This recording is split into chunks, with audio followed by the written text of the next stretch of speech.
October 30th, 1995. I'm interviewing Alice Eichenbaum. Her maiden name was Alice Handel. I am Dr. Rosalie Franks, and we are in Providence, Rhode Island, in the United States of America. Our language is English. Okay, today is October 30th, 1995. I'm interviewing Alice Eichenbaum. Her maiden name was Alice Handel. I'm Dr. Rosalie Franks, and we are in Providence, Rhode Island, in the United States of America. We shall be talking in English. That's pretty. Okay. Vietnam.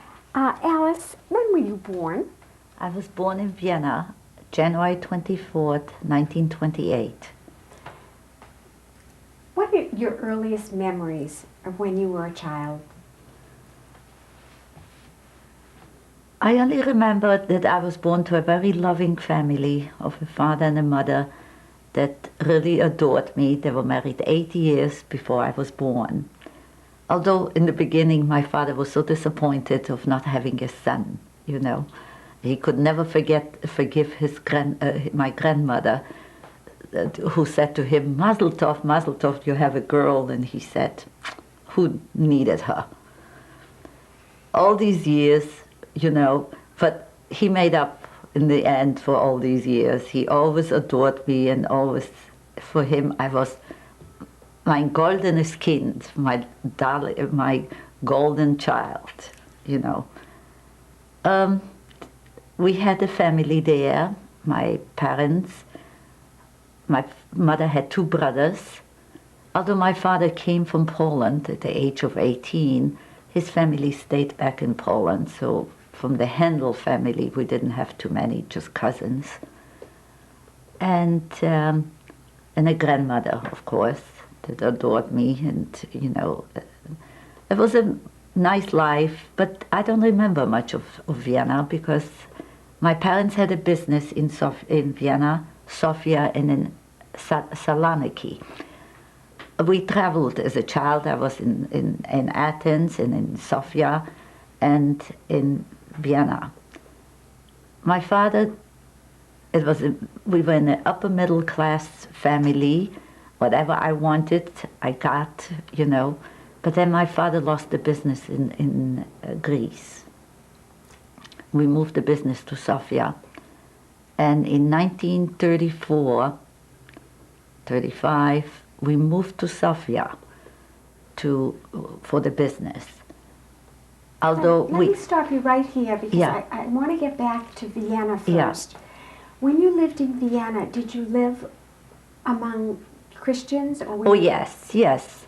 We did not have this, like here, that some sections are more Jewish than other ones, like on the east side. The street has hardly any Gentiles, and the other street has more Gentiles. Only one section, the second Bezirk, was the Jewish section. We lived in the third Bezirk, which was not Jewish at all. But my grandmother was strict kosher and Orthodox, and my parents kept a kosher home in Vienna, I remember. What language did you speak in I your spoke house? German. But the recollection is small. You know, I left Vienna, I was 6 years old. I only remember the good times of having aunts and uncles and family and cousins. Once we came to Sofia, I didn't have anybody like this anymore. Now, what about your mother? Was she born in No, Austria? my mother was not born, and both parents were born in Poland, but my mother came to Vienna at the age of 3. She came with her mother and her 2 brothers, you know. She was 3 and 2 and 1. They were only a year apart, my 2 uncles and my mother. It is funny, I cannot tell you more about my grandfather from my mother's side. The Europeans did not talk much and shared much about their parents or their ancestors. It's not like here that when we sit down and we talk with them, with my children. They want to know, and how was your father, and how was your mother, and where did she go? I never knew what happened to my grandfather. When my opinion was, now looking back, is he deserted his wife and the 3 children, and they had to go to Vienna just out of shame, probably in the little shtetl in Poland. But when I would ask my mother, what happened to your father? Well, we can't talk about it. You see, the Europeans, were more discreet about their past. Here we have the roots. We have to look back to the roots. It was not that much. Do you remember any of your friends when you were that little? No, very little. I only remember my cousin, that I have a picture of him. He was really my 2 cousins, I remember, I'm sorry. He was born the same day, the same hospital, only an hour apart. So we always celebrated all our holidays and birthdays and everything together. I remember. And then I remember another cousin. He was a second cousin of mine. His parents had a button factory, so I loved to go there because when I came home, I always got a big bag with buttons. There was not many toys like here. In Europe we had 1 doll, and every year my mother made a new dress and a little carriage, and that was it. Did you celebrate the Jewish holidays? Yes, always celebrated, In Vienna, sure, my grandmother was very Orthodox. Did you feel secure and happy in Vienna? I mean, you were only 5 or 6. Sure. The Austrians had a wonderful life until 1938. They believed they were Austrians, that nothing will ever happen to them. Sure, it was a wonderful life. It was a very cultured life. I remember this. We had the most famous amusement park in the world is in Vienna, the Prater. And it was wonderful, always going there. I still remember going there, meeting in the park, in the Stadtpark, where Johann Strauss, you have the big monument and the music would play and you would walk around. It was a wonderful life, When my parents moved to Bulgaria, they always missed Vienna, the culture and the elegance and everything. Now tell me what happened. Why did your parents leave Vienna? Business. It was mostly business reasons, financially reasons, to build up. They had the business in Vienna, Sofia, in Saloniki, and then when they lost it, they wanted to build up the business in Sofia more. What kind of business was it? It was, when you don't laugh now, it was photography equipment. And mostly, there were 2 things that my parents, my father mostly is in Europe, and Jewish and non-Jewish tombstones, on the tombstone, they put these round porcelain pictures on with the gold trim. Even in the Jewish cemetery, we have this. And they did not have it in Bulgaria. So he imported it out of Vienna to Bulgaria, And then, photography was very, we didn't have no cameras, so one had 1 picture a year or something. He specialized in enlarging the pictures, putting them in frames, If you had an old picture of your mother or your grandmother and you wanted to enlarge it and put it in a frame, so that was his specialty, Now why did the business go bad in Vienna? No, in Greece. Vienna did not go bad. It went bad in Greece, in Saloniki, where he lost all the money. I see. Yeah.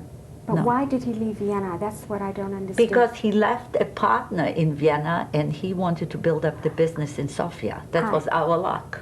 I see. I see. Although we still left our apartment in Vienna, and we would still come back in the summers. I see. So that was the main reason that, he felt to build up the business in Sofia, what we lost in Saloniki,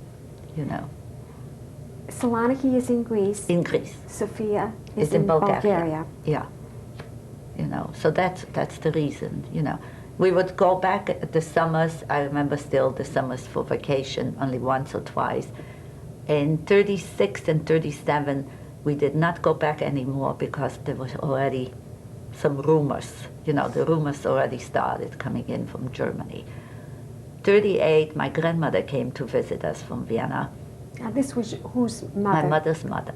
And she was originally from Poland. To Poland, from a small shtetl in Poland. But did she then live in Vienna all the time, you know.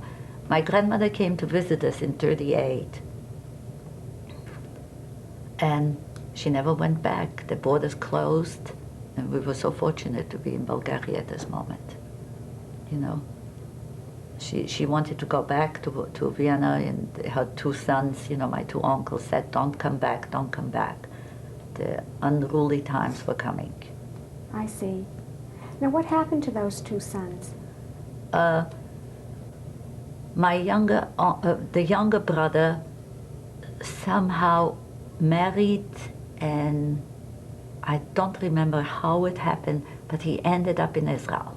In 1938, he got a visa, and through some, you know, help and everything, he ended up in Israel. My older uncle and my second uncle was caught on the first razzia, what they call them. He loved to sit in the, you know, in Vienna in the cafe house. That was the most famous. You sit in the cafe house, you have your cup of coffee, and you have the newspaper. He was one of the first that was caught in a cafe house and sent to Dachau. From Dachau, he ended up in Auschwitz, and he made it through the war and came back.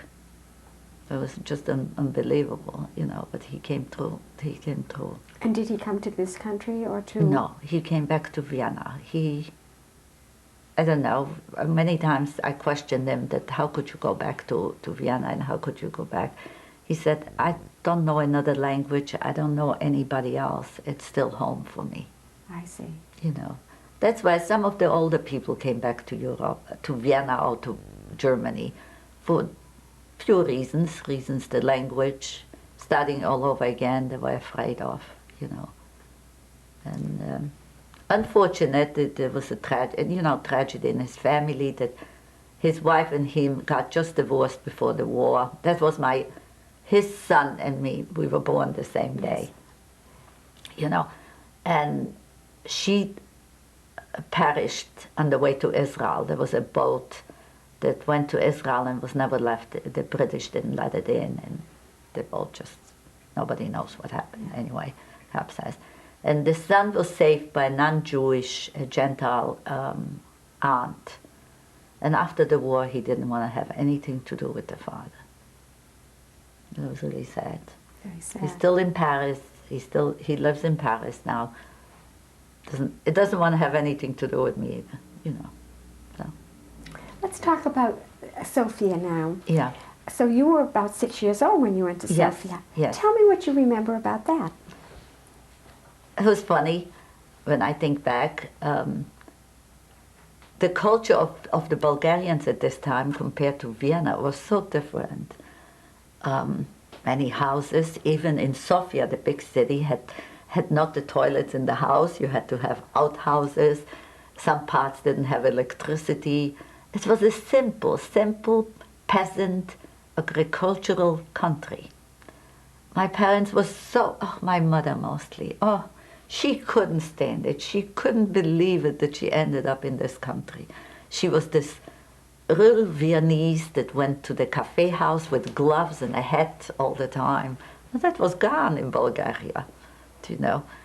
The people were simple, but very sincere and very good-natured. That's true, they had an opera, they had very little culture, very little to offer, as, you know, compared what Vienna had to offer, you know. The Bulgarians were Eastern Orthodox. That's the church, with a big influence of the Muslims, of the Turks, because the Turks captured Bulgaria and there were 500 years under there, you know. The Ottoman Empire was there.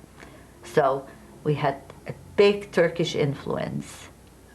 Even the Sephardic synagogue, when you look from it from the outside, you thought it was a Turkish mosque. You know, that was the influence.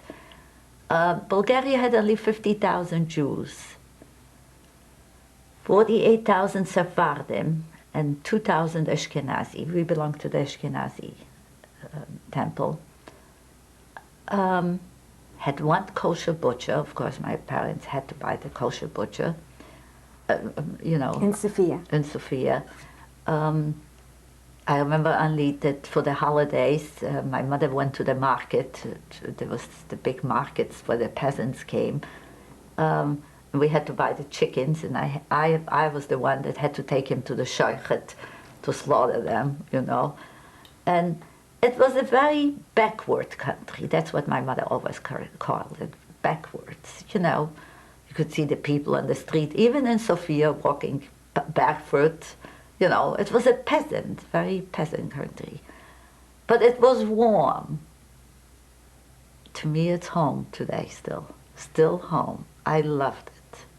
I never thought I'll leave Bulgaria. I grew up there. Don't forget, I was 6 years old. I don't know, maybe I fitted in.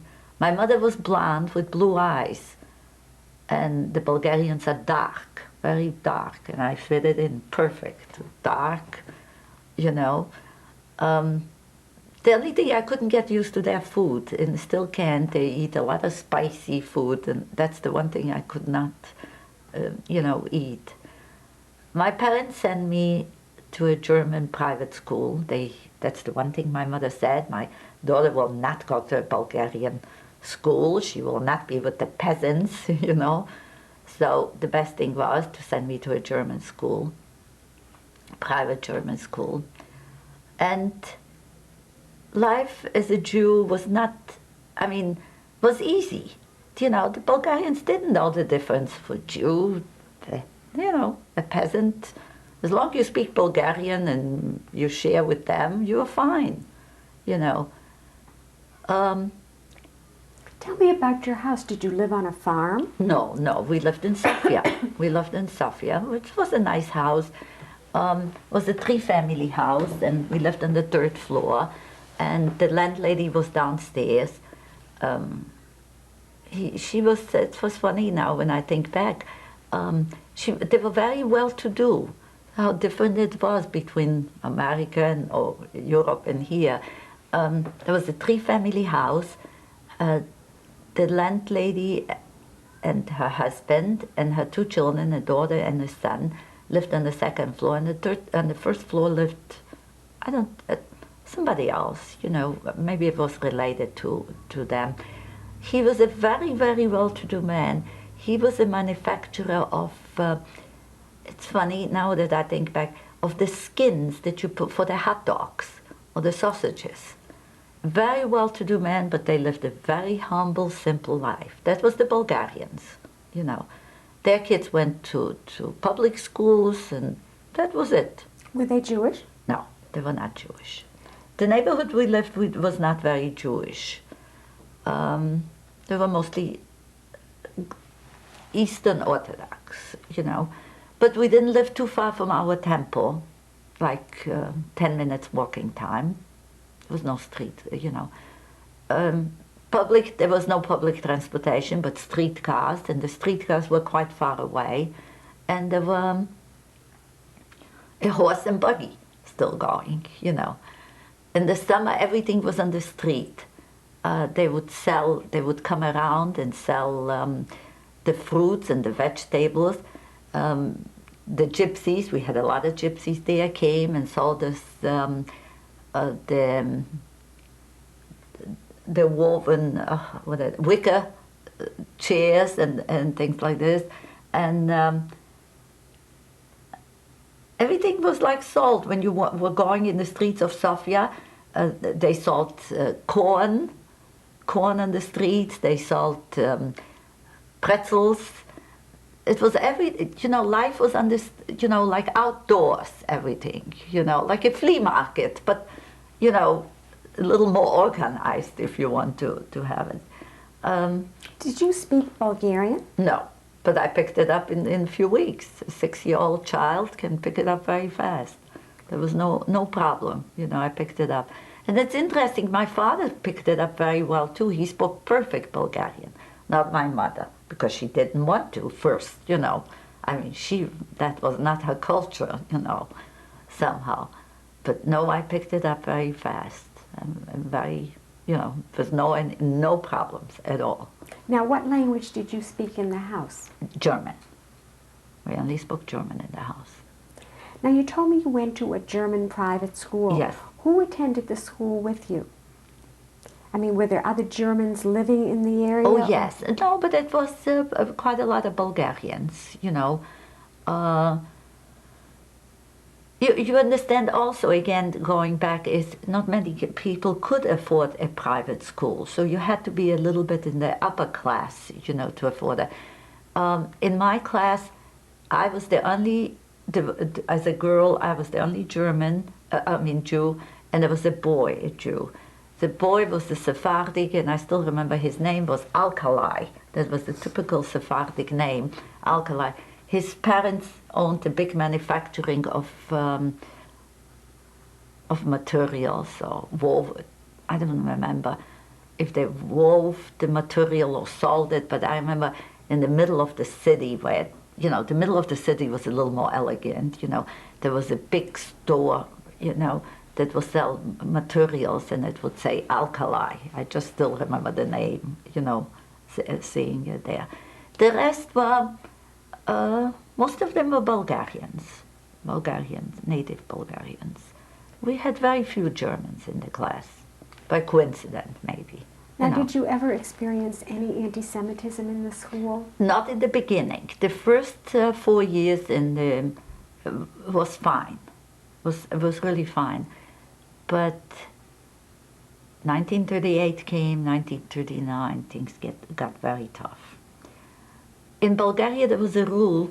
We had the first 4 years was elementary school and then 3 years of junior high. You could not switch schools, or you could not get out. Only if you moved from Sofia to another city, that was a different story, but you couldn't. So I was caught in junior high for maybe 2 years until I could get out of there. And things got bad. The swastika was already flying over the school. They brought in more and more German teachers. They brought in Bulgarian teachers too that were more, you know, sympathetic to the Germans. Bulgaria was not occupied yet by the Germans. You know, the Germans had not moved in yet, but they were making their move slowly. I remember the first time a shock was Legay. I still remember the street in Sofia, Legay, was where all the nice stores were. You know, just the rich people could buy there the clothes or the materials. So we had a math teacher. He was a Bulgarian, and he goes, I still remember the sentence, well, I'll never forget, that was the first really shock that gave me, was, well, he gave in his lecture about something mathematic, you know, and he said, and you'll be walking now, let's imagine you're walking on Legay, and you're going to a store to buy something, but make sure it's not a Jewish store. And that like gave me the first shock. Never forgot this. You know, that something is starting to brew in this country, you know, around us, because we were protected. You know, it was like 39, maybe 40. You know, there's something. Things got very unpleasant for me in the end, you know, the last year of junior high. Very, very unpleasant. What year was that? Well, 1936, maybe 40, 39, 40. What happened? Well, they started not to talk to me. Some of the kids already started to use, oh, a vreka. Vreka means you're a Jew, you know. They had birthday parties. They wouldn't include me anymore. I mean, there were the little things that were very hurtful. We did not wear the yellow star yet, and we didn't, you know, we were not you wouldn't know, what was going on, but underneath already there was something that you knew was brewing. Now, do you think it was the policy? Was it the policy of the school? Yes, a lot. And the Bulgarians, some of them started to pick up that were maybe financially connected or wanted to make, with the German background. Don't forget, the king himself was a German background. He was a Battenberg. His wife Johanna came from Italy, but he was German. So we were worried that he may really sympathize and come in. I was still at the German school, but the Germans had not moved in yet. I think the year I left June, the Germans moved in. That could have been 40 or 41. So you see, we were late. We were quite late protected. But I left the school with a very bad taste. The teachers made it unpleasant for me. They just wanted you out, just Judenrein, should have been Judenrein. Can you think of anything specific that a teacher said to you or a child did, apart from not being invited to the parties, but and of course when he said don't go to the Jewish stores, but any other incidents? Oh, well, they made their little mean remarks. How would you know you're Jewish? Do you understand? I mean, things started to be very unpleasant. I would go home crying. And why do I have to go back? I hated to go back. I hated to go back to school. And it was just the school. It wasn't my neighbors or the landlord. No, they were fine. They didn't care about you. But the school, you see, the more educated people were the anti-Semites. You understand? Connected. But the simple ones that hardly knew how to read.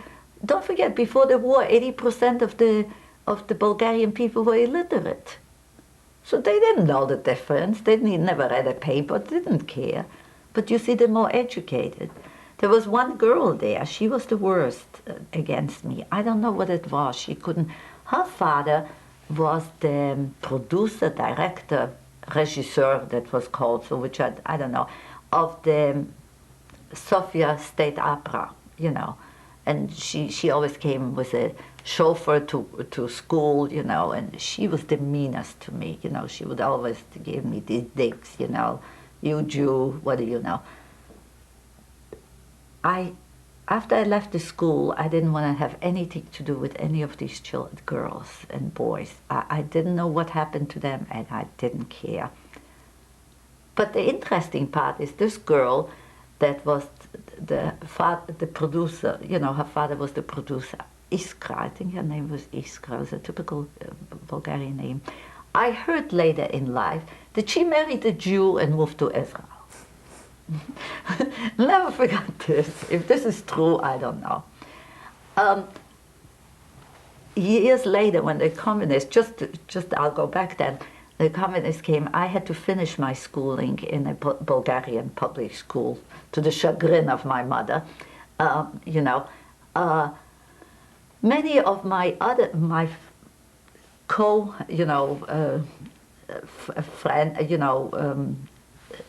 schoolmates from the German school were in this school. I did not talk to them. I didn't want to know them.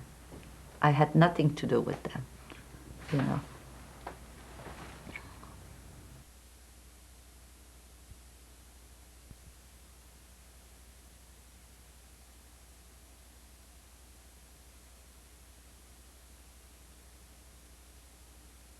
Alice, you were talking about how in school you began to experience anti-Semitism. What did you do after that?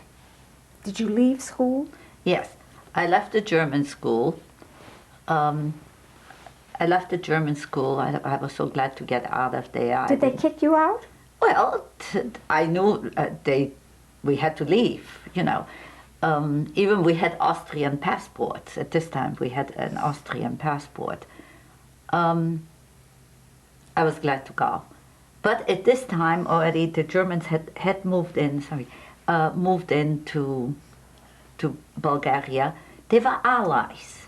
So the Germans didn't conquer You know, there was a big difference when they conquered Poland, they conquered Hungary. There was a big difference of them moving into Bulgaria because the German king opened the borders and the soldiers just moved in.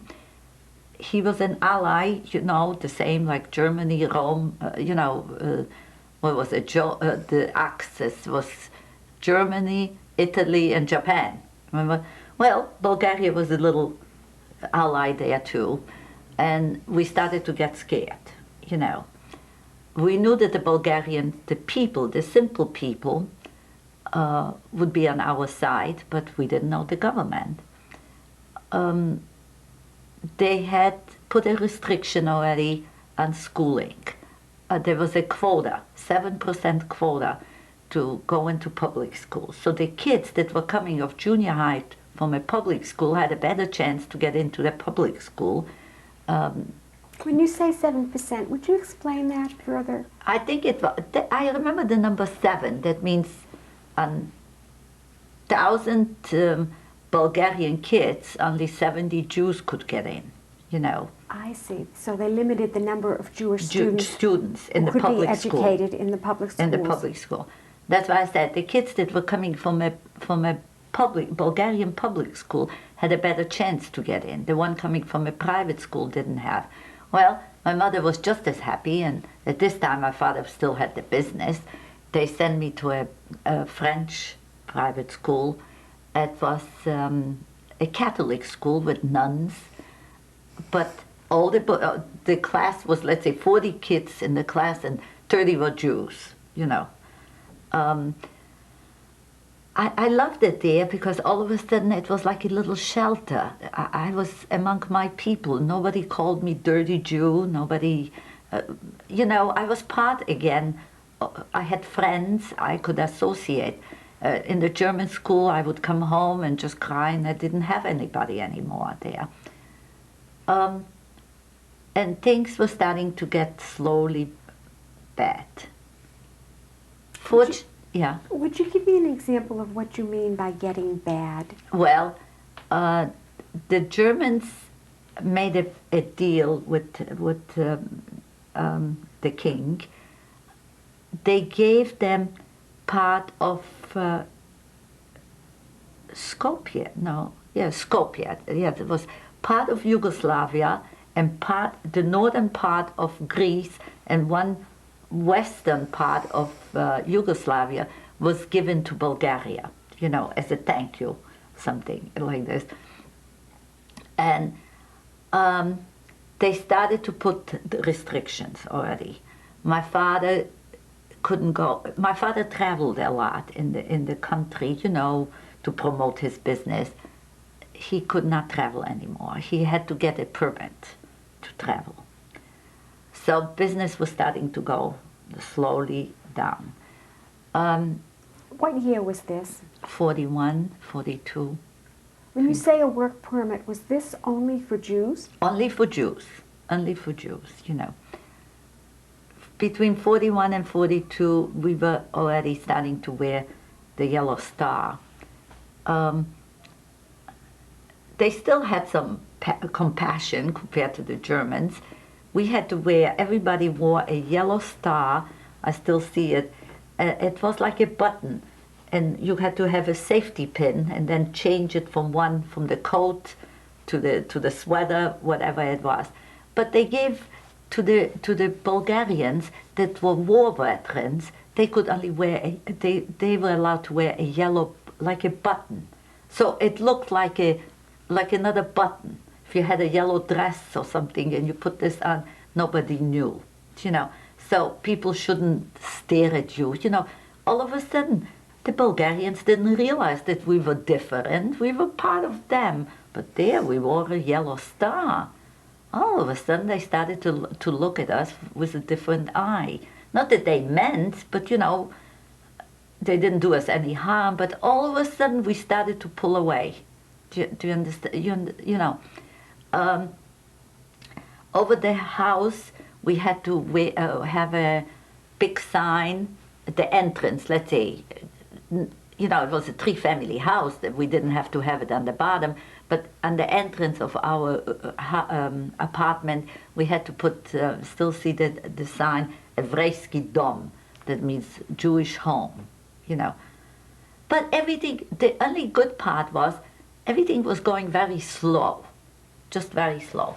We had to hand in, Austria was Germany, we had to hand in our Austrian passports, and on the Austrian passport on the first page was stamped J, Jude, J, you know. Then they issued us another passport, and J was on the first page, I still remember, and we all had to change our names. My father was Herman, his name was Hersch, the typical Jewish name. My mother was given Sarah, and I was given Sarah. It didn't matter, as long as it sounded Jewish, you know. Now, what would happen if you refused to wear the yellow star, or you refused to be called Sarah? I don't know. I was a child, and my parents, you know, that was it. That was the rules. There were the rules, and you obeyed the rules. You had nothing to do. It wasn't, that was the diaspora, when the Jews still bent down their head, and the jokes was that a Jew can only have a gun. You must have heard the joke that the Jews, the coward Jew from Sherlock Holmes and Oliver, you know, that's all, was the merchant with the big nose, that a Jew can only have a gun that it has with an elbow shape, because he's a coward. He'll shoot around the corner. That's why, you know, they should see Israel now, you know. Things were going very slow, you know, moving, but you could see the handwriting on the wall, you know. The Germans had more power already over the government. The king was giving in. He gave in, and he gave out all the Jews from Greece and all the Jews from Yugoslavia. He could not protect them. He couldn't protect them. I remember when the first transport came through Sofia, the Jewish community collected some stuff, and we gave it to the railroad station. But you know, it was funny thinking back. I was always with my parents. Like, they took care of everything. I wasn't, you know, I was still the spoiled little girl that everything was done for her. Once in a while, I remember they were talking to each other, and they would always say, "What will happen? What are we going to do? What are we going to do?" But, you know, it didn't bother me too much. They took care of it. You were an only child. I was an only child. Spoiled rotten. You know, I always say, if my mother would get up and see that I go to work and I cook and bake and do everything, she would lay back and say, "That's not my daughter." You know. Things got bad in 1942, the winter of 42 and 43. We were restricted already. We couldn't go to any movies. No movies whatsoever. No radio. The radio was taken away from us. There was no television. I remember we had to give away, we had a big telephone radio. They took it away. No telephones. All telephones were taken away. Now, how many Jews were there in? You told me there were 50,000 Jews altogether. But all where were most of them located? Sofia. Sofia was maybe 20,000. Big population was in Sofia. And if there were 20,000 Jews in Sofia, how many people were in Sofia? I mean, what percentage of this? It was half. No, it wasn't. Maybe at this time. Bulgaria has between 8 and 9 millions. Today, Sofia has over 1 million. Maybe 200,000, 300,000. So it was a small number. Oh, small numbers. Everything was small, you know. Did the Jews communicate with each other about what was happening? Because you're still a child. I mean, I'm still a child. So you may I not don't know. that. Also, which I maybe forgot to mention in the beginning, is there were like two fields, two enemy fields. The Sephardic Jews didn't have anything to do with the Ashkenazi Jews, and the Ashkenazi didn't have anything to do with the Sephardic Jews. If Ashkenazi married a Sephardic, that was terrible, like it was an intermarriage, you know. So there was very little communication. You know, the Sephardic Jews had, you know, had the Sanhedrin, or whatever you want to call it. They were holding the Bureau of Jewish Education. They did everything. Do you understand? Yes. The German Jews was more the intellectual and more the businessmen and more the doctors, you know. But there was no communication, you know. So whatever the Jewish community did, we hardly knew, because we were not involved and we didn't care. I mean, not care because we had nothing to do with them before, you know. There was one big Jewish section in Sofia. Clementina, wasn't Clementina, Yuchbuna. There was like two sections. One was Clementina and one was Yuchbunach. Yuchbunach was all the gypsies lived in. Clementina was where all the Jews lived. But again, there was only the Sephardic Jews, and Ashkenazi Jew wouldn't be there, you know. And it was more the poorer section of Bulgaria, of Sofia. After we started to wear the yellow star, we had this name. We couldn't, the business already was almost gone. I mean, my father took chances and did a little bit more. We were restricted for no more movies and no entertainment whatsoever. Restaurants, we were restricted to restaurants, you know. We were restricted on streets. Like Blackstone Boulevard, we couldn't go on Blackstone Boulevard anymore. We couldn't go on Elm Grove. You understand, the main street. We had to go the back roads all the time.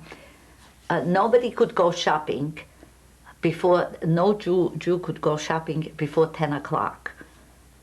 Because, you know, they always brought in from the farmland everything new. So whatever was left, the Jews could buy. They couldn't go sooner. I remember one time my grandmother was making something and she ran out of something. It was 9 o'clock in the morning and my mother said, I'll go to the neighborhood.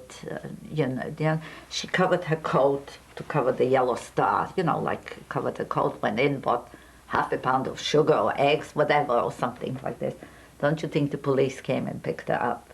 Because somebody already squealed on her, you know, somehow. But still, the atmosphere was not bad, like in Poland, you know.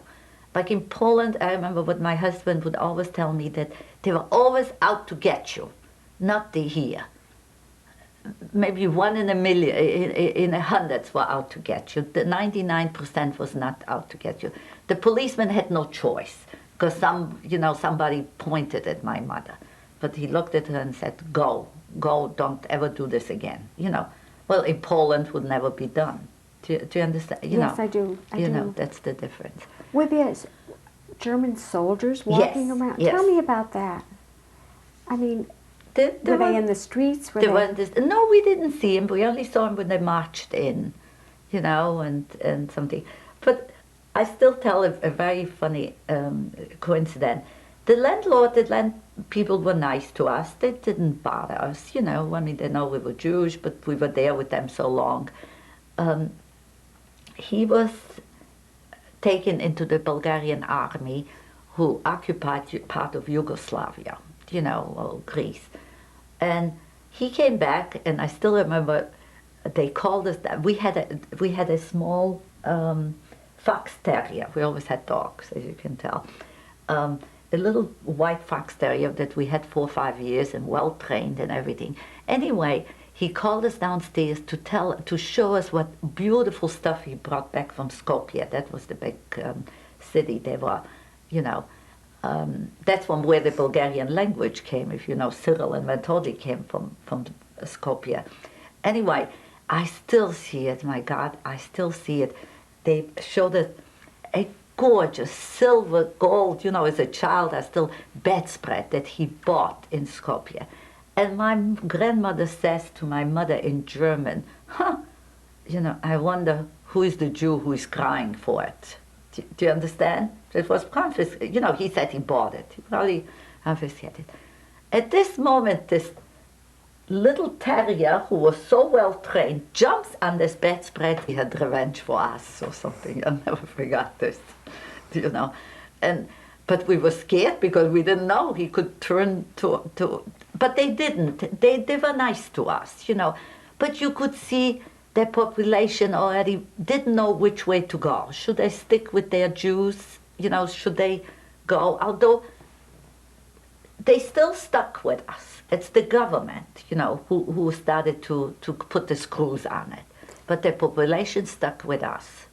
Now, what did the government do in terms of propaganda, so to try to get people to turn against the Jews? Do you remember anything like that? No, officially they didn't. Don't forget, the Bulgarians couldn't read and write, so they couldn't read anything, Right. if the newspapers were saying what they were saying, But they only wanted to, with the Yellow Star and all these restrictions, they started to tell the Bulgarians. There were no speeches. I don't remember any speeches, any gatherings where we had to be. No, I don't, What about the churches? The churches were good. They didn't. No, the churches. There is also, I remember,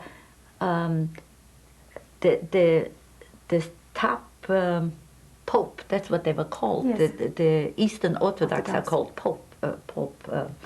popes. He hit one of the main rabbis. In his house. No, the churches did not turn against us. No, they didn't. Officially, they did not turn against us. Officially, no. It was the government. It was them.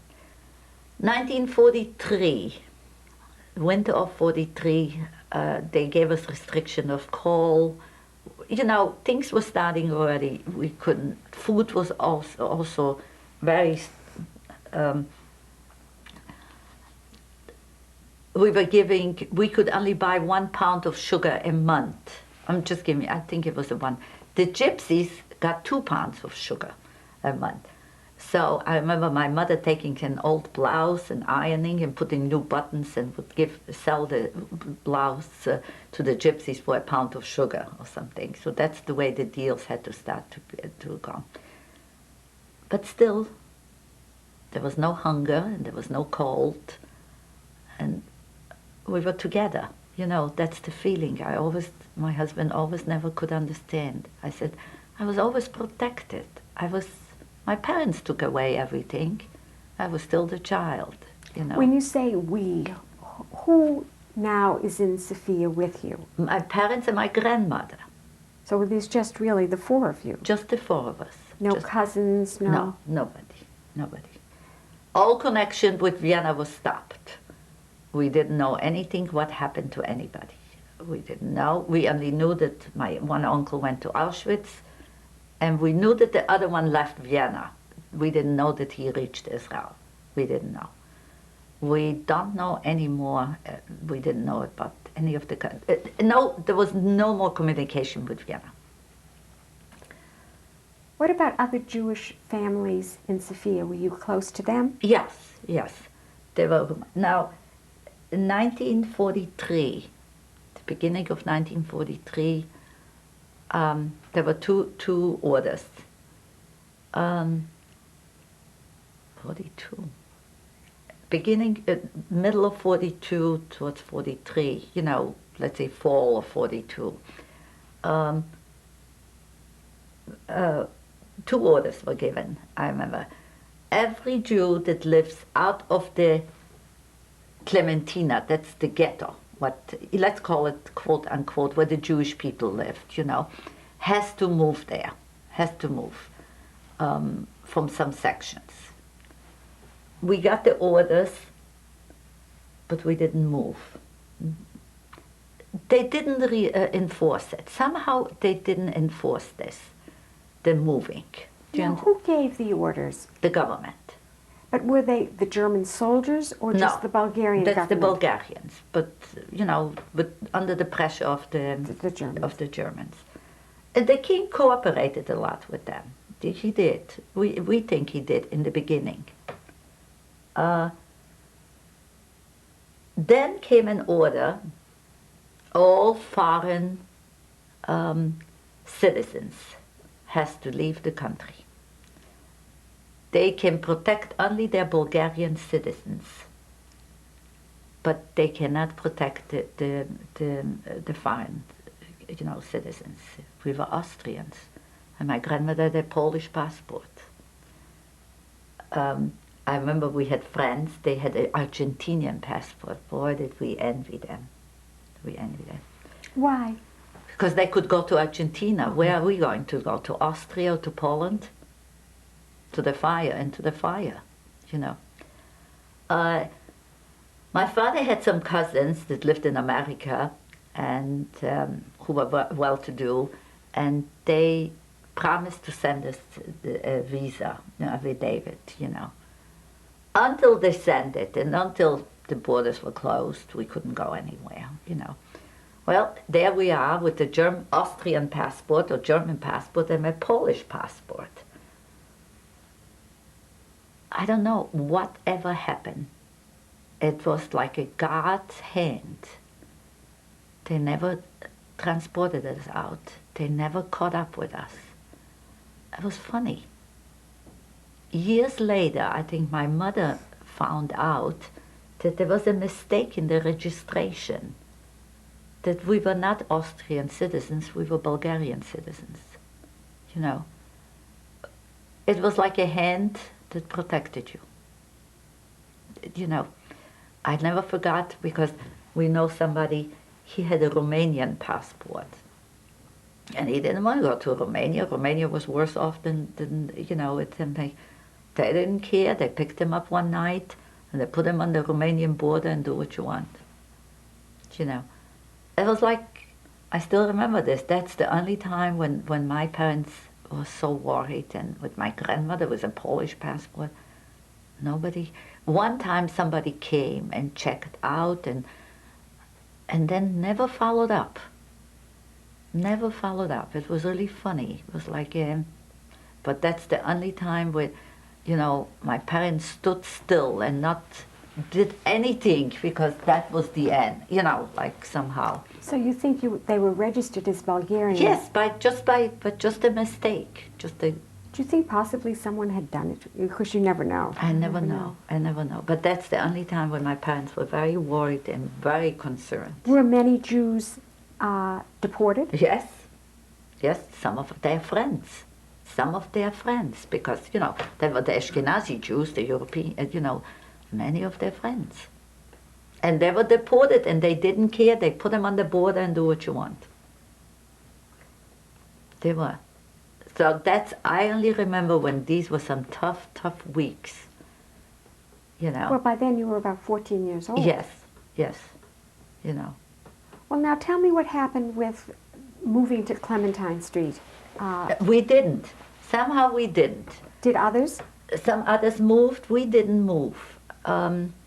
It was 43 already, and I think they didn't enforce this anymore because they had other intentions for us. We stood still and we didn't know. All of a sudden it was like quiet before the storm. Nothing was done. We had our yellow star, we had the restriction of shopping, restriction of everything else. We had curfew. After 8 o'clock, no Jew could be on the street. We were not allowed to go to doctors, although my mother had a doctor, and I still remember, he graduated in Vienna. Don't forget, there was no medical school or no engineering school in Bulgaria. So any doctor you had to graduate or in Vienna or Berlin or Paris, so he was from Vienna. And he would always, my grandmother got very sick, she had pneumonia, but he came to the house. Was he Bulgarian? Yes, he was a Bulgarian. He still came to the house, he didn't care. Or we couldn't have any more maids. I remember this, or my mother was complaining she didn't want to clean the house. we couldn't. But this doctor still took us. We could go to him. He still, took us. So you see, even that the government gave all these rules, the Bulgarians still stood to, he gave us food, whatever was something. In 1943 then,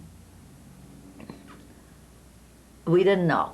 Things were starting to brew, The rumors were that the trains are going to Auschwitz, because already they had gotten rid of the Jews from Greece and Yugoslavia. So we thought we were next, By then, did you know what was happening in Auschwitz? Did you know Nothing. Nothing. No. We only knew if some excuse me, if a German Jew or somebody came and crossed illegally the border, that happened, they would tell us what's going on, But we didn't know. We knew something was not right. Did you know that people were being gassed and murdered? No. I mean, we assumed. We just assumed. We only thought that everything is labor camp and labor, but we knew something was going on. No, we did not know the truth.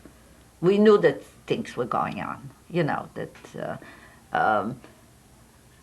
my father had a sister that lived in Prague. The whole family perished, she had grandchildren and everything, they were all gone. And I remember in her last letter, she said, what's her husband's name? Was Harman too? No. Whatever he was. He said he already left, and I will probably be next. And that was the last letter. So we were assumed, we knew things were not right. Do you understand?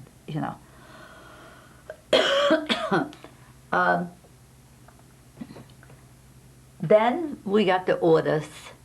It was May.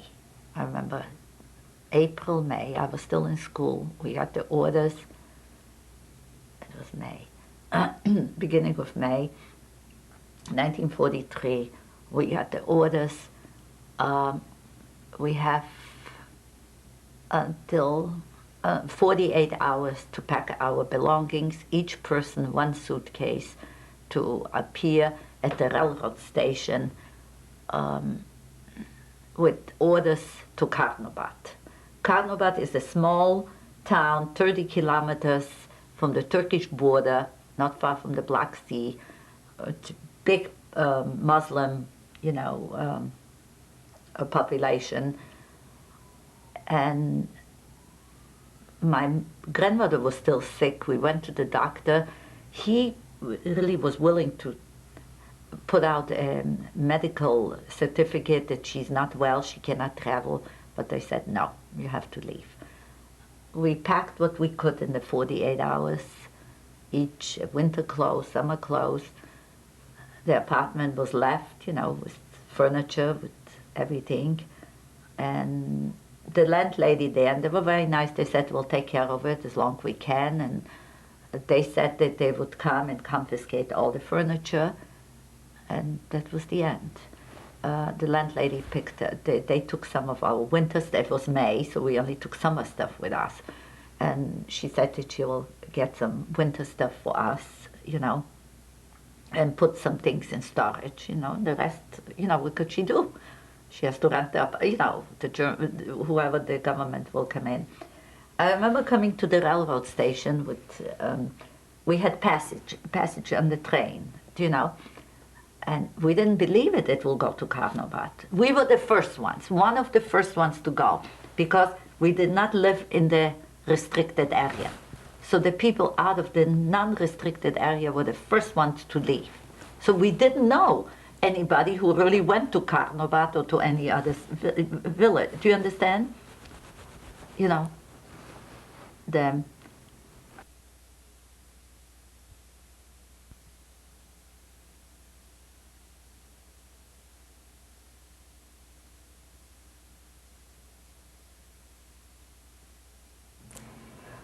When we stopped, Alice, we were talking about going to Karnobat.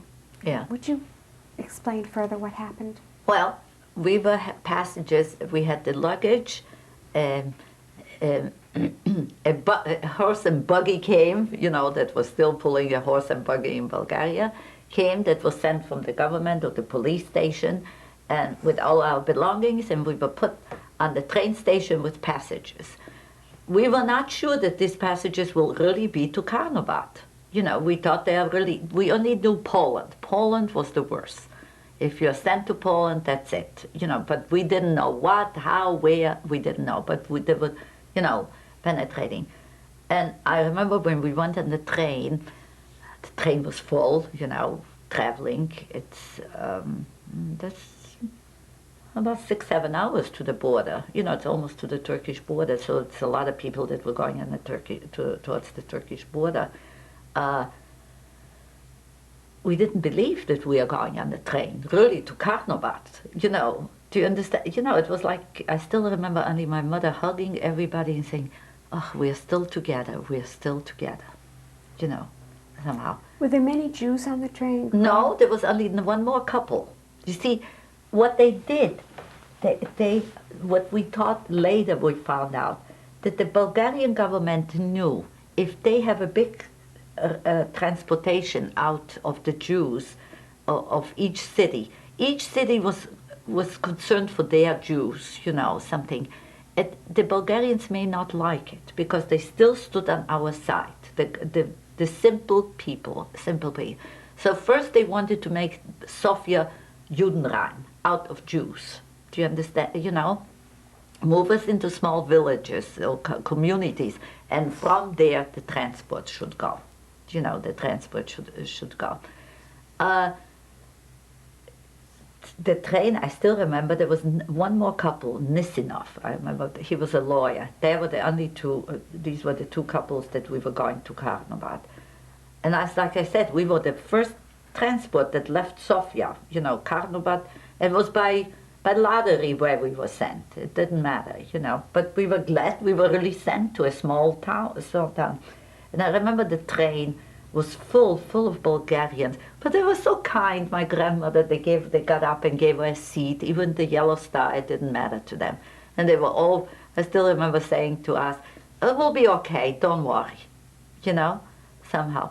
Anyway, we came to Karnobat. Karnobat was a small town, very Turkish influenced, with a Turkish bat and a minaret that would call for prayers 3 times a day, and a lot of gypsies.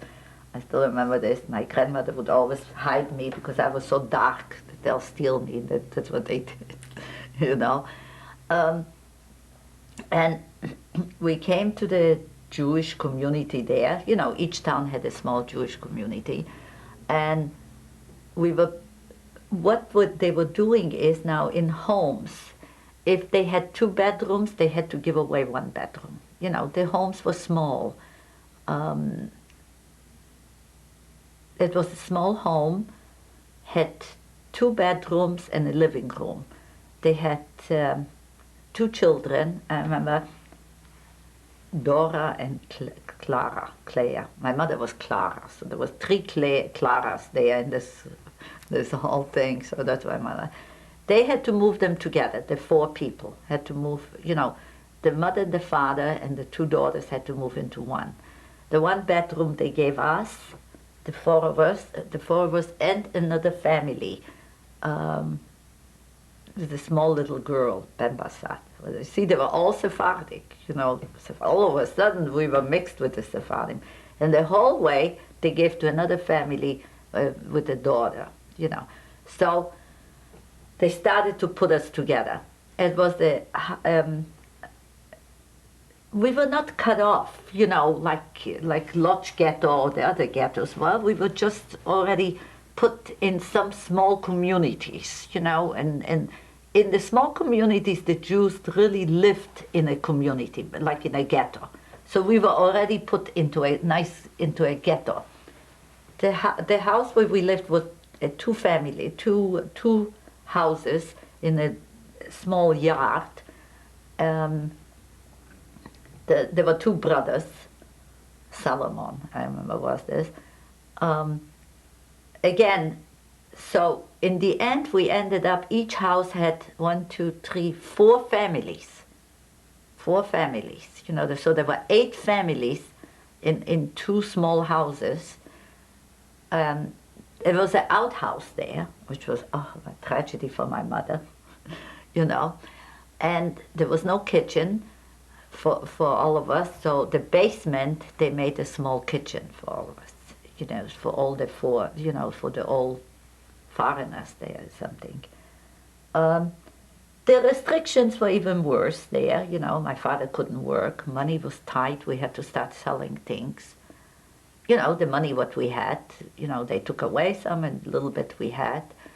My mother had a beautiful Persian lamb coat. She sold it. And my father had some leather things. But we managed, very slow, to survive. The worst was for my grandmother. There was no kosher meat, no kosher things. What could she do? There were more and more people coming into Karnobat.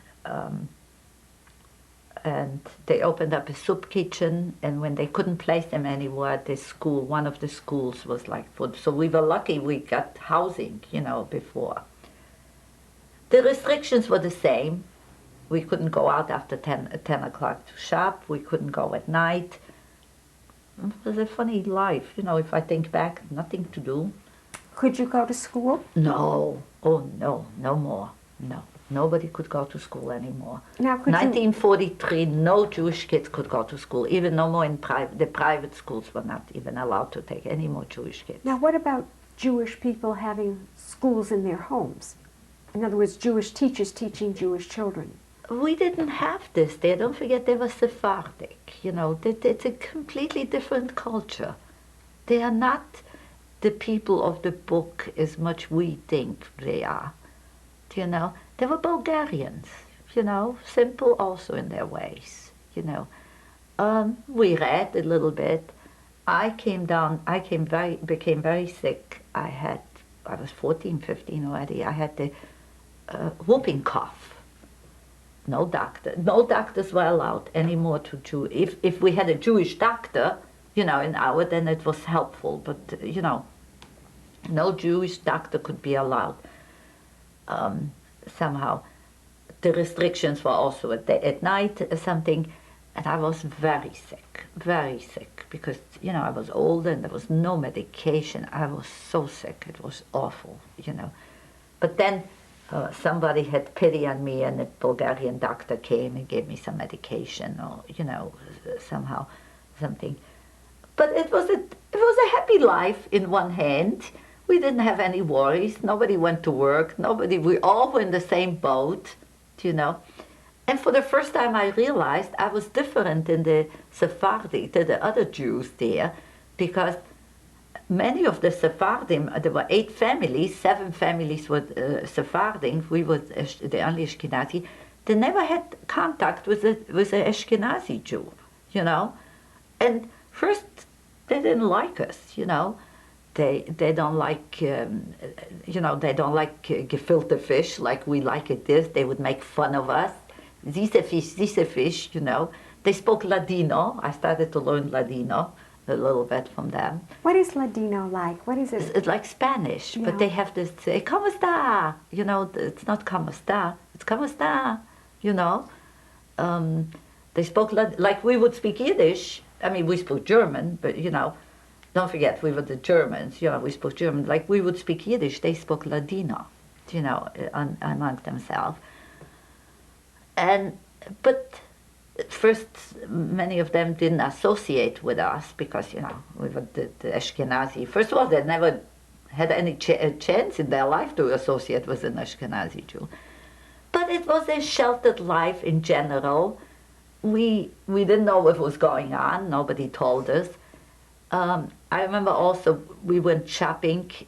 My mother went, there were every day there was the markets that the peasants came with their goods, And I remember my mother, after 10 o'clock, going to one of the peasants that she always got friendly or something, and he would hide underneath and said, "I saved you a chicken," because you see, it was already wartime. Things were not. We didn't have as much to eat. He would always say, I saved you a chicken and I saved you a little butter extra today. So you see, they still came out for us, the population. Do you understand? When we walked with the star, nobody paid attention to us. They didn't care, you know. My father made some friends, Bulgarian friends. He played tablanet with them, you know, the Turkish game, tablanet, you know. Do you think that made a difference, the fact that the Bulgarians were still friends with the Jews? Oh, sure. I mean, I'm talking about the spiritual difference. Yes, a big difference, much difference. I mean, we were not threatened all the time. You know, we were only threatened by the government, but we were not threatened by the people.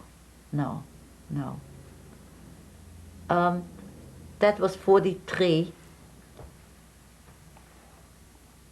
By the end of the summer of 43, my mother came down with malaria. And she was very sick.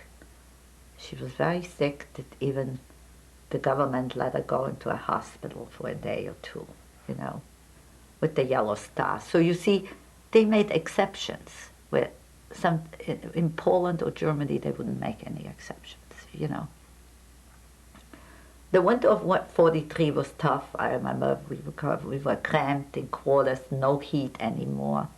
There was not much to eat. My mother was sick and weak. Then came the king. It was 44, that's right. The king was called in the spring of 44. It was a tough winter. I still remember that's the winter I got sick with the whooping cough. Oh, was I sick and awful. It was a tough winter, no heat, not any more much to eat. And just to retract, before my mother got sick, the Bulgarian government gave every Jew could go, one person out of a family can go back to Sofia and see if they can take, again, 2 or 3 luggages of belongings with them. Do you know, something. My mother went back to Sofia and she brought the winter stuff and some jewelry that they saved or maybe they didn't find and little dishes or something back. On the train back, you know, she was loaded with luggage and she bought some food. Some of her old Bulgarian friends gave us some food or cookies or something. There was a Navy man, I still remember him, a Navy man who sat next to my mother. And, you know, my mother was very tired. He was going to Burgas. Burgas was 20 minutes by train from Karnobat. That was the Navy. You know, the Germans were there too, that's, you know, the Black Sea. And he felt so sorry for my mother and everything. And he said, I'll come and visit you to Karnobat. And sure enough, he came every 2-3 weeks and brought us some cheese and butter and whatever he could save from his Navy allowance. He was Bulgarian. He was a Bulgarian. And many did it like this. Many. I really mean it. I mean, many did it. Many did it. That's amazing. It's amazing. Could he have been, anything bad happened to him for associating with Jews? Maybe or not, but they were not afraid of, because his officer probably protected him, because the officer probably felt the same way, you know. It was just the top government, you know, that had to obey orders of the Germans, you know. In 44, the spring of 44, they had some people, they had made a small concentration camp on the Danube. I remember in Lom. Lom was the first, if you come down on the Danube, they have boats now going from Vienna through Budapest, Belgrade, and Lom. Lom was the first stop on the Bulgarian side. They had made a small concentration camp for the Bulgarian Jews that didn't listen, or they caught them, you know, the police gave them out. And that was only a bad situation there, we heard, you know. But the Bulgarians per se were not afraid, to help you if they could and if they wanted. And the majority wanted and the majority helped you. Did many people go to the concentration camp in Lum? I mean, was it? No. It was just small, things. If they had a back chief of police in a town and they caught you after 8 o'clock on the street, and if they wanted, they send you. But out of Karnobat, nobody went. Out of Karnobat, nobody went. So we were quite liberal there. We could do things liberal. The king was brought to. The king was taken to Germany. I remember this. Of course, we didn't know anything, but the Bulgarians told us. They had the radios. Radios. They told us the king is going to Germany. Why? That was the rumor. So it was true. Is at 44, don't forget, they already had Stalingrad was already the big blow they got, They wanted soldiers. The king should give him soldiers to defend, against Russia. And they wanted the Jews, He should give out the Jews, and he should give him soldiers against the Russian border, The king came back. We didn't hear anything. About 2 weeks later, the king was dead. Now, again, the rumors, that was already 44, a year later that we were in Karnobat. The rumors were that the king told him he cannot give him soldiers against the Russians, and he's not giving out his Jews. These were his Jews, and he's not going to give them out. So Germany killed him, quote unquote. Nobody knows, even his history doesn't know, but we all assume he was slowly poisoned. His son, that was King Boris, his son Simeon, who I think is still alive. He lives somewhere in Portugal or Spain. He was 10 years old. So they brought in 3 regents, to govern the government until Hess. And all 3 were very much pro-Germany. And I remember that was where the scare came already. Do you understand? 2 reasons they wouldn't, I don't know if you know, and just giving you back history, that Bulgaria was 500 years under the Turks, and the Russians in 1858 or 1848, somewhere there, towards the turn of the century, liberated them. There is also, like on Blackstone Boulevard here, Tsaros Voboditelj, there is the big king that came from Russia on a horse that stands there, and he's the king, and he liberated them after 500 years. So Bulgaria would never give him any soldier against Russia. Russia was his friend, And the other thing he also, that's, history tells it now, is that in these 500 years, when the Bulgarians were so persecuted and so tortured by the Mohammed there, Ataturk, all these, the Jews stuck with the Bulgarians. They hid him, they helped him. So the king said, I have to help my Jews now too. They helped us for 500 years. That's what history tells, and we believe it, that we were really helped and protected for all these years. In May of 44, so a year after Karnobat, being in Karnobat, the king passed away. And I think that was the worst time. We were scared, because the 3 regions that took over were very pro-Germany. I know they were German educated, they were German background.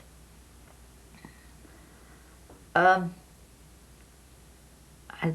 don't recall more, but it was July when there were rumors, May or June, July, it was spring, summer, of 44 that they had trains ready from some sections to take the Jews to Poland. You see, Poland was, we didn't know what was going on, but it was Poland. You know, we knew something was brewing there, but it was Poland. In May of 44, or June, you know, about this time, trains were ready to take us. After that was a few weeks or few months after the death of the king. And then we heard the next that the partisans, you see, the Bulgarians got some partisans in, sabotaged the trains. So they'll have to get new trains going, you know, or the railroad stations were sabotaged or something like this. Well, it came July, and we didn't hear anything. You know, we were again scared because we knew that something is. We didn't know, and the Bulgarians didn't know. It was August. We were told by the police that all Jews can remove their yellow star. That was August of 44. And we said, oh, that's a trick. That's a trick. They're doing something. You know, we didn't believe him. We just couldn't believe it. We just, you know, that were the scariest moments of our life. I remember when they gave us the thing that we can remove our yellow star. We just couldn't believe it. My father got a job for the summer, something to do, you know, he wanted something to do all the time. A Bulgarian hired him before the yellow star, so he already wore the yellow star. Oh God, I don't know, how do you say this in English? When they have the wheat, and you know, all the peasants came with their wheat, and there was one central station where they would make flour and everything. So they needed somebody for the night shift there, like being a supervisor, you know. And so they gave him the job, even with the yellow star. They didn't care. So you see, some of them didn't care, yellow star. Anyway, August came, they told us we can remove our yellow star, and we just couldn't believe it. A week later, all restrictions were opened to us. That there was no more curfew, we could go and come. And we still didn't believe. We still went home at 8 o'clock. We still didn't go shopping after 10. We still wore the yellow. We just couldn't believe it. We thought it's something. One day, it was September 9th in 44. The radio was blasting. You know, it was like a community. It's again, like, remember in America we had at the green, when they would come with the drums, you know, they would come through. The Russians have landed in Burgas.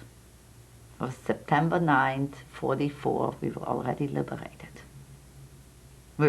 Sofia was not even liberated. We were already liberated because from Burgas, they moved in the same afternoon.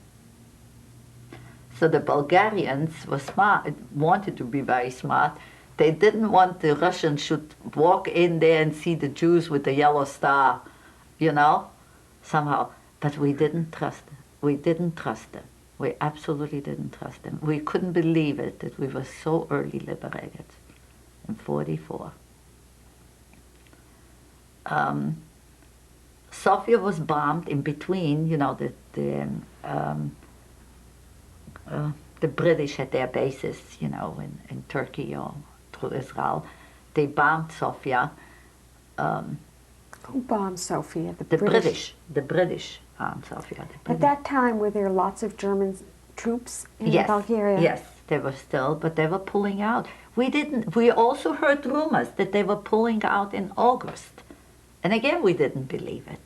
You know, we just couldn't believe it. They were pulling out, you know. The house that we lived in, where the landlord and everybody supposedly saved some of the furniture and something, was bombed.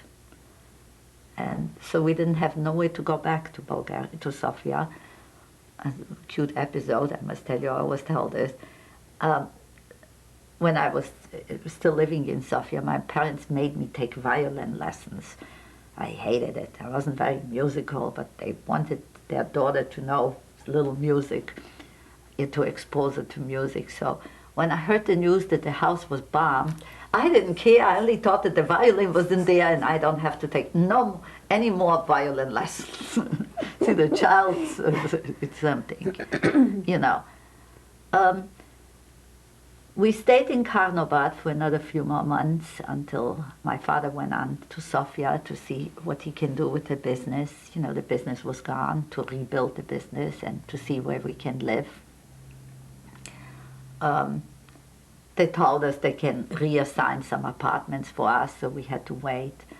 And my grandmother was still with us, and the ironic part, she always said she wants to go back to Sofia so fast, because if she dies in Karnobat, nobody will ever come to her grave, you know.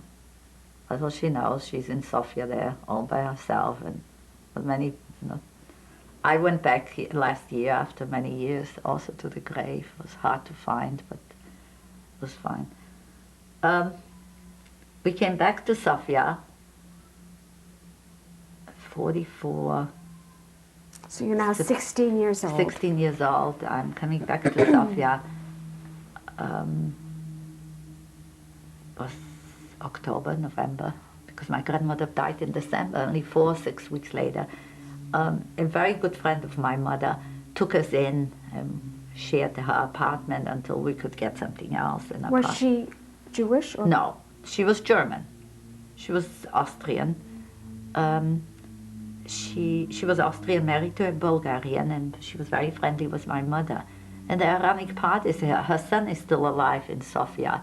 He's the one that picked us up from the airport, and he's the one that took us to the cemetery, you know. He lives there, and anyway, we stayed with her for a few months until things, you know, I mean, it was war. It was 44. There was no lights in Sofia in some parts. You know, we were restricted. I could go back to school now, rebuild the business. It wasn't easy. It was a tough time. Excuse me. To rebuild, you know. Don't forget, we were very fortunate. I was liberated September 44, and September 44, people were still going to Auschwitz. That's right. Was going. My husband was in September 44. His brother and sister were still alive. They were shipped to Auschwitz in September 44. You know. I was already back in Sofia. It was wartime. I mean, don't forget, the government, you know, folded right away, and the communists took over. It was a communist government right away. It was a communist government right away. The Jews were accepted. You know, they went back. Many got back their businesses. We got back our radio. We got back our telephone.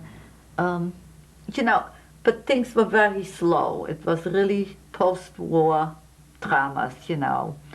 My grandmother got very sick one night, and we couldn't get a doctor. And not that there was restriction, it was war, still wartime, you know, after war. Sofia was bombed. We didn't know where to go, what to do yet. You know, it was a completely different life, to rebuild your life again, you know. It was funny that after the war, my mother changed so much her attitude to the Bulgarians. She loved them, you know, all of a sudden. She got used to their simplicity. We continued living in Sofia. I graduated high school, the Bulgarian high school, and I was the only Jewish kid in my class.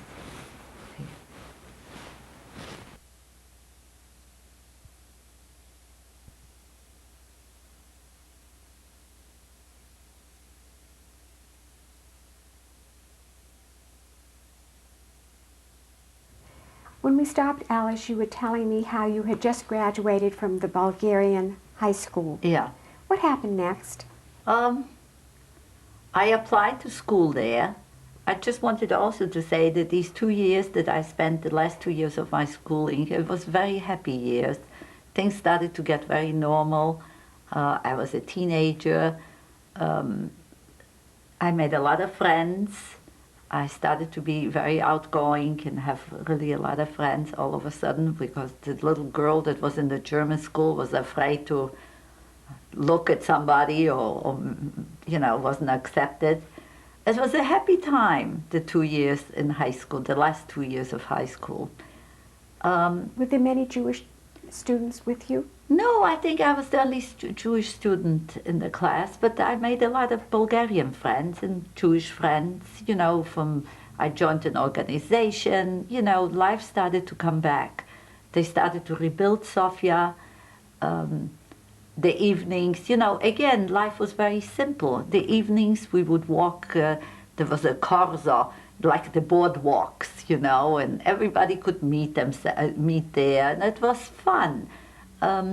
It came back to a wonderful life, It was communist already. Slowly they started to make restrictions. I mean, not as Jews, but as a government, people couldn't have 2 cars or 1 car, and apartments were restricted, housing, just like something. I graduated high school, and the communists said that anybody can apply to school, to college. I was good in sciences, and I thought to go in somewhere in the science field. For the science field, you had to take an entrance exam because they applied so many. The communists opened up, anybody can go to school, and really, for these, they made them go to school. They had to learn to read and write, and some of them gave them the high school diplomas, earned. I took the entrance exam, but I couldn't pass it. I just didn't have enough high marks or something. They applied like 3,000 people for 30 positions only. Anyway, it was 46. It was 46. The war was over in Europe. We found out that my uncle came back to Vienna, and my parents, knowing that I know German, decided to send me to Vienna to study, How did you feel about that? Well, we felt that if my uncle can go back, why can't I go back, somehow. At the beginning, don't forget, the Austrians felt sorry they did it. They didn't know, there was no... they made good reparations to the Jews, and I didn't intend of staying there, just to get their, knowledge, I left for Vienna out of Sofia, and I was lucky that I had an uncle there. I had somewhere to stay, although he hardly had somewhere to stay, but he helped me. He was wonderful to me.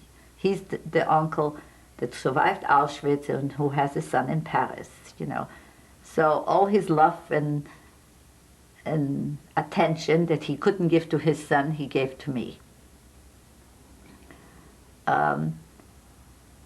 I did okay. I studied in Vienna, in the Vienna University, but I transferred to Graz for few reasons. It was cheaper in Graz. It was very hard for my parents now. The war was, my parents were not as well-to-do now anymore. They lost everything. They had, they had to rebuild from beginning, and they couldn't support me that much. And Graz, there was an American Joint Distribution Committee that helped out the Jewish children, and I transferred to Graz. It was cheaper. But every summer I went back to Bulgaria. Every summer. It was wonderful to go home and be the 3 months home with my parents, and we spent a month at the Black Sea and in the mountains. I really loved it, to go back home. It was home. I think I told you this, when we would go for vacation, they had a lot of baths there, hot baths, a sulfur bath. There was a small village, and the villas looked like Tobacco Road, but was their villas.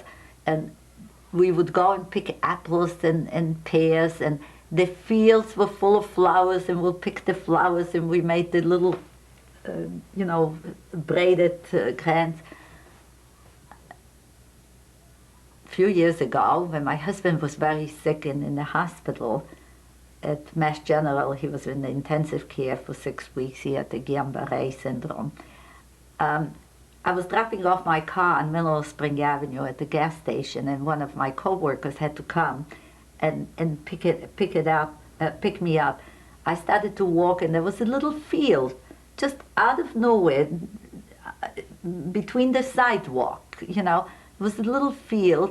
It was 7:30 in the morning, and it was such fresh air, and there were so many pretty flowers, red and blue. And the tears were coming down, and I said, that was Bulgaria. That was home for me one day. What am I doing here? How did I end up? So you can see the love for Bulgaria is still there. It was a happy home. It was home for me.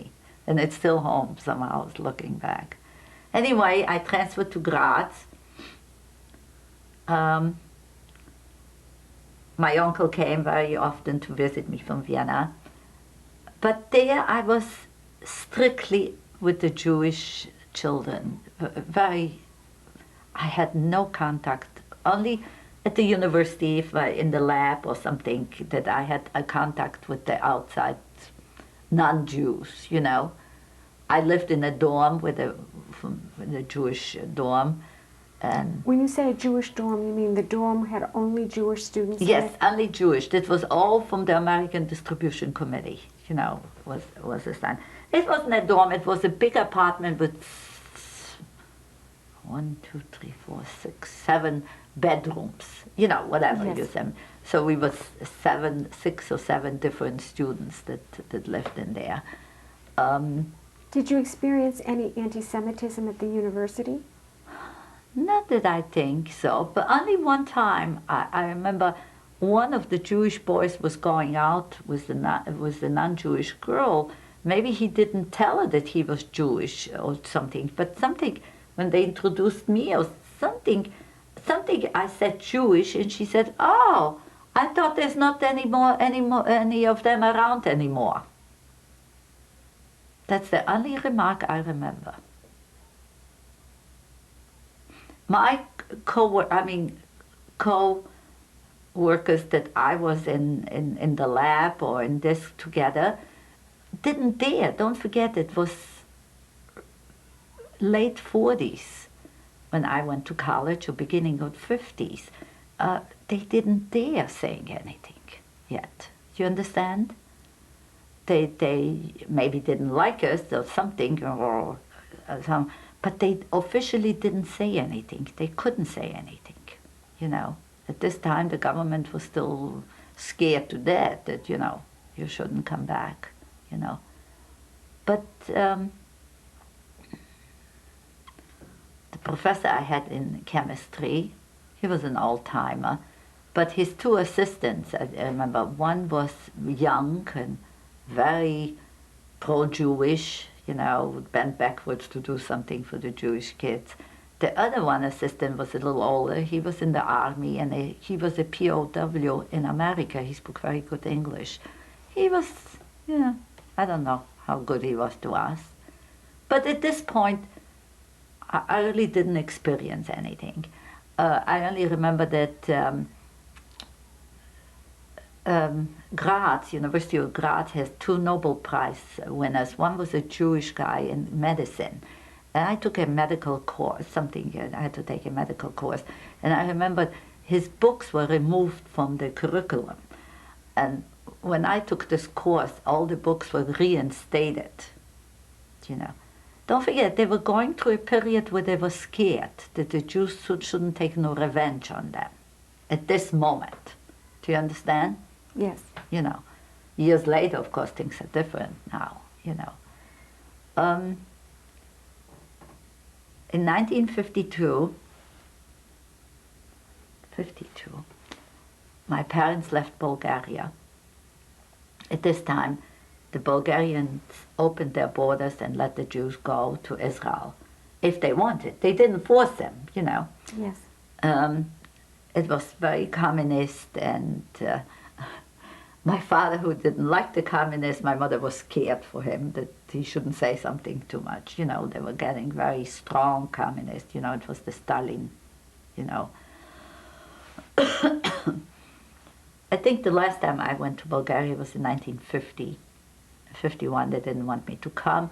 I still had a Bulgarian passport at this time. And my parents were afraid that they may not let me out anymore, you know. I changed after my parents left Bulgaria, and I knew that I'm not going back anymore. I changed and I became an Austrian citizen, you know, because I was born there and an Austrian. You know, I didn't want to have a Bulgarian passport anymore. It was dangerous, you know. Now, where did your parents go when they left? They left, and they left for Israel. My parents left for Israel. I went to Jerusalem because they wanted the climate should be better for them. And it was a tough time also. Again, 52, the country was only 4 years old.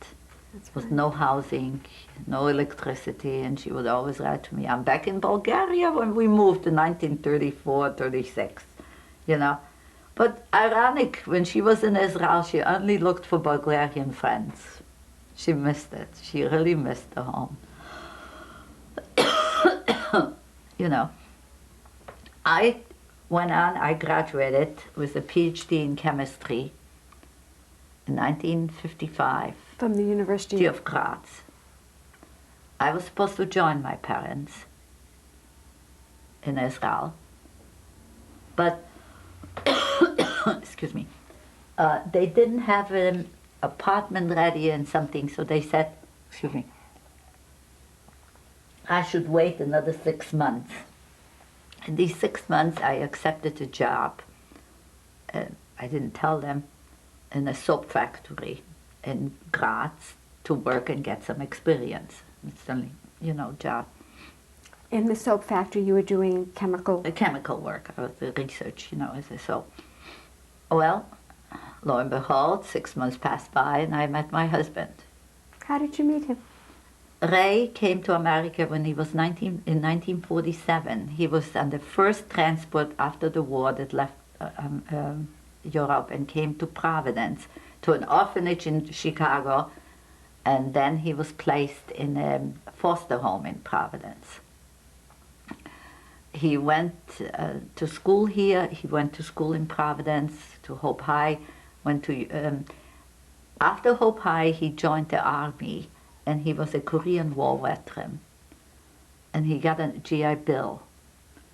And the GI Bill was only $110 a month, and he said with $110 he couldn't live here in America, but he knew German also, and he had a friend, so he came to Graz. And he went to the chemistry department, but I had just graduated, you know. So things changed. I stayed on my job. Now, how did you meet him? I mean, you were already out of the University of Graz. Yeah, but I still lived in the dorm, in the Jewish dorm. I see. So and any Jewish person that came first came to the dorm, you know, to find out if there's any Jews there or how things are. So you met him in the dorm? In the dorm, you know, the dorm. And from there, it's history, you know. How long after you met him did you get married? We got married almost a year later, you know. I see. And he wanted to come back to America because he felt he's too tired and exhausted to fight again in Israel. You know, Israel always had the wars, and even that my parents were. He had no family left, you know, everybody, he was the only survivor, you know. He was born in Lodz, you know, he was at the age of 10, he was the youngest of 3 children. He went to the ghetto of Lodz, and from the ghetto of Lodz, he went to Auschwitz, Birkenau. He had the number of Birkenau. On his grave, we put the number on. He wanted always the number because he said for 5, 6 years he had no name. He had a number. So The number is on his grave. And Mauthausen, Gunskirchen, and then he was liberated in Austria, Linz, where he was in a DP camp. He was in a hospital for many, many months because he only weighed 50 pounds. And he was liberated. And I think the last straw was that when he found that his brother and him were together for all these years, you know, and until the last moment they were together. He couldn't believe it that he had died just 2 days before liberation, you know. And after this he came to America. He went to an orphanage to Chicago, and then he was placed in a foster home here. And he always remembered that was his happiest years of his life, you know. They were very good to him here in Providence. He, Mr. Galkin, who was the director of the Federation at this time, sent him in summer camp. There's a summer camp here, Camp Jory, I don't know, for the Jewish kids, on Clark Road in Narragansett. And that was his first summer after years and years of hell. And he always remembers what a wonderful feeling it was. What a wonderful feeling it was. He had an older sister. She was exceptionally bright and very talented. When the war broke out, she was 16, and then she finished high school still in Poland. The war, you know, it wasn't yet, but she would have gone to the Sorbonne.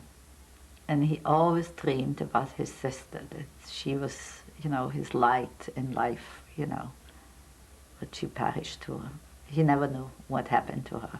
He always looked for her, always. Just to get off, you know, one wonderful feeling happened to him was that when we were in Israel in '89, he went to somebody's house, you know, again from lodged, you know, he always looked for somebody. And he said to him, I have a picture of your sister. That was to him like he discovered nothing could have paid more in his life than this picture that he had from his sister, you know. So we came to America on $6, I remember this. He wasn't rich, you know, he had no money. And I mean, what could I have had? Much we came. It was hard in the beginning. It was very hard in the beginning to start all over again. You had no family here. No, and he had no family. He had no family, so you were He had both no alone. family. We were both alone. He was still in school, and I got a job right away. Even I didn't know the language. The language was a struggle. We came to Providence back because that's all he knew. He spoke very well English. You know, his English was very good in the end. I'll tell you, he wrote 4 books and some plays, and he wrote every week in the Jewish Herald, you know, an article, although he was a chemist, you know. But life was tough in the beginning in America, starting all over again, no language skills and no money, no family. I remember going to South Providence, getting an apartment, and there was one apartment on the first floor that, I would have loved so much to have, but it was $75. But we got an apartment on the 3rd floor for $45, and that was it. That was the best we could have done, you know. Somehow we struggled through. Besides everything, the little money I made, I still sent money for my parents to support them, because they didn't have it easy there, you know. My mother was sick. She had a thyroid problem and didn't want to get operated, and it was tough. It was tough, so I sent them there. We were not well accepted from the American Jews. The American Jews, oh, you speak with an accent, you know. I have friends here that even they were born in Providence. We were the first friends they made that were not Jewish, you know, that were not Americans, you know, that spoke with an accent. They were reluctant in the beginning to accept you. It wasn't easy. It wasn't easy when I think back. The first few years, I didn't make too much money. Even I had a PhD, but you know. How did things start getting better? Well, I had another. I got another job. I got a job as a Brown, a research associate, and Ray graduated, you know, as a chemist, and we accepted both good jobs. That was the turning point to New Jersey. I got a good job with the Silicon division of Burlington Industries, and he got a job with Mobile Chemicals. So we started to save a little money, and you know, we could afford a little more. Could afford a better apartment in East Orange. I remember our first apartment. Oh, that was so fancy. It was an elevator. It was great. It was $120 a month. Oh, how would I pay for it? But we made both for better money, you know. And I don't know. We didn't make too many friends. I don't know why. Maybe we were afraid to be rejected or something, you know, in the beginning.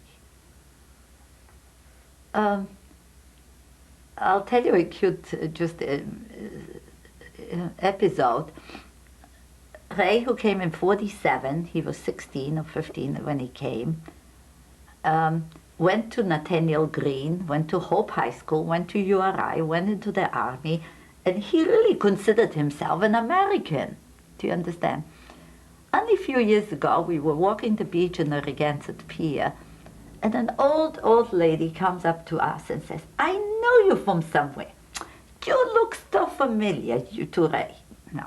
And all of a sudden she says, I know who you are. You're the refugee boy that was lived with the Resnicks. So you see, he was still the refugee boy. Even that he did all the things as an American here. You know, and that's the way they looked at us in the beginning.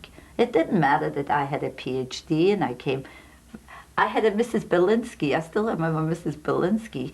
She came from a little shtetl in the Ukraine, you know, many years ago. And when I came down the first time and asked her if I could use the phone, she said, you know how to dial? When I came here, I didn't know how to dial. Well, she didn't realize I came from Vienna, and she came from a shtetl somewhere in Poland or in Russia. But that's the way they looked at us, you know, in the beginning. How did things change? Well, they changed slow. In New Jersey, you know, we had both positions. We had made some friends, not Jewish friends, American friends. We joined the temple in New Jersey. And people started to, you know, not to be afraid of us or you know, or go, or come. You know, we made some European friends there too, but we made a lot of American friends. Then the kids came, and then through the kids you make friends.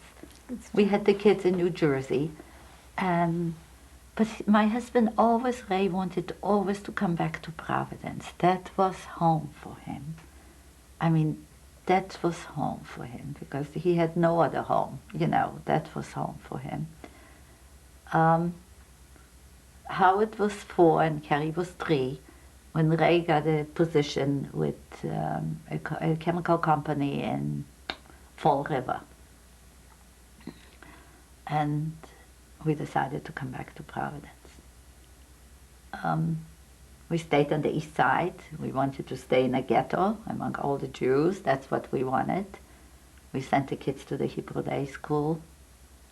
And there was very happy years and very hard years too. Ray was not a well man. The years of the concentration camps and everything made him vulnerable to a lot of sickness. He had back surgery, which he got thanks to being hit somewhere with a German.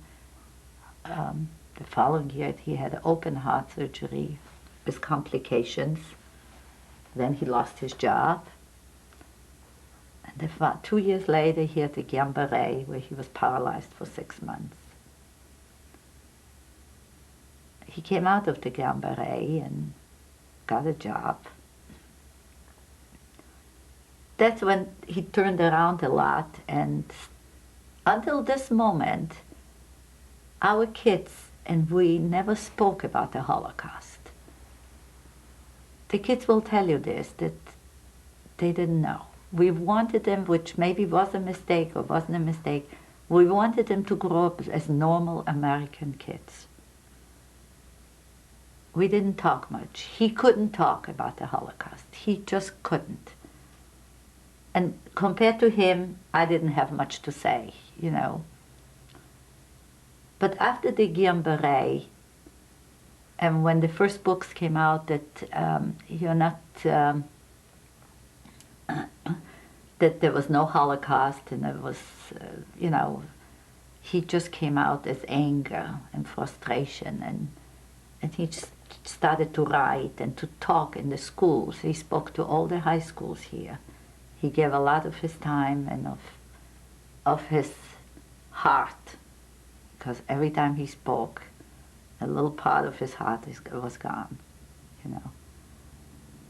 The kids didn't know much about it. He couldn't talk to them. It was really funny, going back when our oldest son was born, to him, his name will go on, and that will be life goes on. Hitler couldn't achieve what he could. And I remember when we brought Howard home from the hospital after 10 days. I was 10 days in the hospital at this time, and I had section. Howard is 31 years old. The first night we brought Howard home, he woke up middle of the night and started to scream. He had a nightmare that the Germans are here, the Germans are here. They're going to take Howard away. It was the first night, and it never happened again. So for him, that his two sons were born, that the name goes on, and that life goes on, was his biggest achievement in life. For the last 10 years after the Guillain Barré, he spoke a lot in the schools here. He gave a lot of his time. He was part of the founder for the Holocaust Museum. He always felt that if he's gone, who else will tell the story? There's nobody else. You told me about the play he wrote that was showed in Vienna. Yeah, Why don't you tell me? Yeah, I'll tell you to it. He wrote, it was funny how ironic life can be. He accepted the job then, which was a very good job with Carol Cable as a chemist, but they wanted him to work second shift. They needed, their production was not doing well on the second shift, and they needed more a chemist who can do the research and supervise the chemist. And he didn't like it, he resented it. You see, he had no family. He was very attached to me. I couldn't go out at night by myself. I could never, if I would go to a meeting, he would say, "When are you coming back? You know I don't like to be alone," you know.